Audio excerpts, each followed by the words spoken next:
National electric power regulatory authority NEPRA نے مئی اور جون 2022 میں اوور لوڈ شیڈنگ میں ملوث ہر ڈیسکو پر 5 کروڑ روپے جرمانہ عائد کر دیا۔ نیپرا کا کہنا ہے کہ اتھارٹی نے تمام ڈیسکوز کی 2 بار سماعت بھی کی تھی۔ اتھارٹی نے تمام ڈیسکوز کو اپنے دفاع کا بھرپور موقع بھی فراہم کیا تھا۔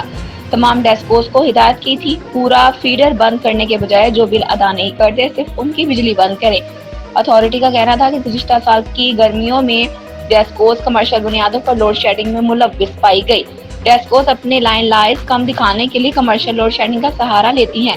اعلامیے میں کہا گیا کہ کمرشل بنیادوں پر لوڈ شیڈنگ نیپرا کے قانون کی خلاف ورزی ہے۔ ان ڈیسکوز میں کمرشل بنیادوں پر 4 سے 16 گھنٹے لوڈ شیڈنگ کی جا رہی تھی۔ 2022 میں لوڈ شیڈنگ پر نوٹس لیتے ہوئے ڈیسکوز کے خلاف قانونی کارروائی شروع کی تھی۔ نیپرا کا کہنا تھا کہ تحقیقات مکمل ہونے پر کمرشل بنیادوں پر لوڈ شیڈنگ کرنے والی ڈیسکوز پر جرمانہ کیا گیا۔ جرمانہ Peshawar electric power company PESCO, Quetta electric supply company QESCO, Hyderabad electric supply company HESCO, Sukkur electric power company SEPCO K Electric پر کیا گیا ہے۔ وزیر اعظم شہباز شریف نے کہا ہے کہ ججز کے خطوط کے معاملے پر کوئی سیاست نہیں کرنی چاہیے۔ اسلام آباد میں کابینہ اجلاس میں گفتگو کرتے ہوئے انہوں نے کہا سپریم کورٹ میں ہوئی ملاقات کی روشنی میں کابینہ کی منظوری سے انکوائری کمیشن بنایا۔ انہوں نے کہا سابق چیف جسٹس صدیق جیلانی کی مشاورت سے انکوائری کمیشن تشکیل دیا گیا۔ صدیق جیلانی نے انکوائری کمیشن کی سربراہی سے معذرت کر لی۔ اب عدالت عظمیٰ معاملے پر از خود کارروائی کر رہی ہے۔ سپریم کورٹ نے اس معاملے پر کل سماعت کی ہے۔ ہم نے اپنی ذمہ داری ادا کی ہے۔ وزیر اعظم نے کہا کہ ججز کو مشکوک خط ملنے کی تحقیقات ہوں گی۔ ججز کو موصول ہونے والے خطوط میں مشکوک پاؤڈر پر تحقیقات جاری ہیں۔ حکومت پوری ذمہ داری سے معاملے کی تحقیقات کروائے گی۔ شہباز شریف نے کہا سنجیدہ معاملہ ہے، اس پر سیاست کے بجائے ذمہ داری کا مظاہرہ کرنا ہوگا۔ دھمکی آمیز خطوط پر سیاست کو نزدیک نہیں آنے دینا چاہیے۔ حکومت پاکستان دھمکی آمیز خطوط کی تحقیقات کروائے گی۔ مشکوک خطوط کی تحقیقات کا مقصد ہے کہ دودھ کا دودھ اور پانی کا پانی ہو جائے۔ انہوں نے کہا کہ معاشی استحکام سے ہی غربت کا خاتمہ ممکن ہے۔ 1.1 ارب ڈالرز کی قسط اس مہینے IMF سے مل جائے گی۔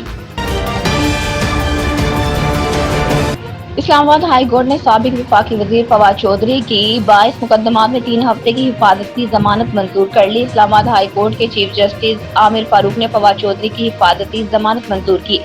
فواد چودھری کو رہا کرنے کا حکم۔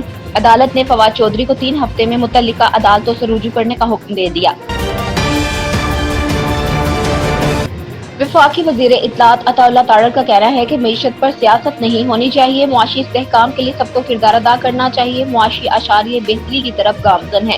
اسلام آباد میں پریس کانفرنس کرتے ہوئے وزیر اطلاعات نے کہا کہ سیاسی استحکام آتا ہے تو اسٹاک ایکسچینج میں مثبت رجحان آتا ہے، روپیہ مستحکم ہوا ہے، معیشت میں بہتری آئی ہے، معاشی اشاریہ بہتری کی جانب گامزن ہے۔ 16 مہینے کی حکومت نے ملک کو ڈیفالٹ ہونے سے بچایا تھا۔